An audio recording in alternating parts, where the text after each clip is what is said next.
Hi Moflow teachers, Rodaya here. Just taking you through sequence 1 with modifications using the block. I'm using a cork block which is a bit bigger than the ones we use in Bankwest and harder, and so I'm going to be having some fun, but the blocks in Bankwest are purple, softer and a bit easier. Alright, first up, core work at the beginning of class. Block between the thighs, hands out, palms facing down easier, palms facing up harder. Nice. Inhale here, exhale to the right. You can start with bent knees or start to straighten them. Inhale back to centre, exhale to the left, option to straighten. Inhale back to centre, exhale to right, straighten, and as a challenge, keep them straight to come back. Exhale to left. Nice. The further you go over, obviously the more challenging it will get. 7 to 10 of these, and then inhale in the centre, exhale slowly drop. Inhale up to centre. Option obviously hands by the hips or under the hips for people with lower back. Exhale. And if you want to add on the shoulders and head, you can keep them lifted. About 5 to 7 of these, and then knees into the chest. Rock and roll the length of the spine. And as you're going through the rock and roll, just talk to what you're going to be doing next, which is a forward fold, keeping the box between your thighs.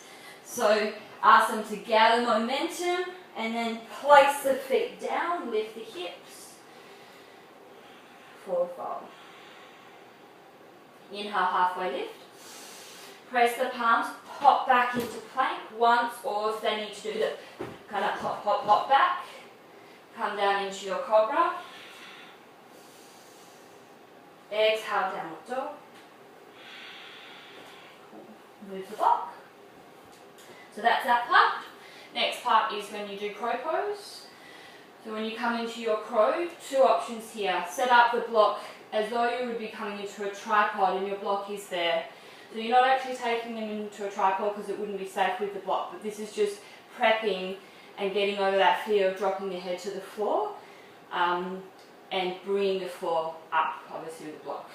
So take them into their crow. If people have lifted their toes, then they can do this option of dropping the chin into the chest, getting into the core and then slowly lowering the head.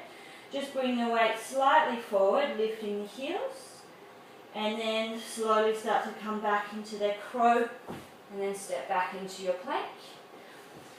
Second option is a little bit easier, bringing the block behind them, and actually stepping onto the block to come into their crow. So if people are struggling with getting their toes off, and their hips high, so they're already here, right? May not be easier for some people because they're actually further away from the floor, but it feels easier, perhaps because you're stepping on something. It's just something to play with. Cool. Third bit is when we do the chair down to bridge pose. So head into your chair. Obviously feet are hip width apart here, so it's a modified chair. Slowly start to drop down, down, down, down, down. Go into your boat pose, shins parallel or straight legs.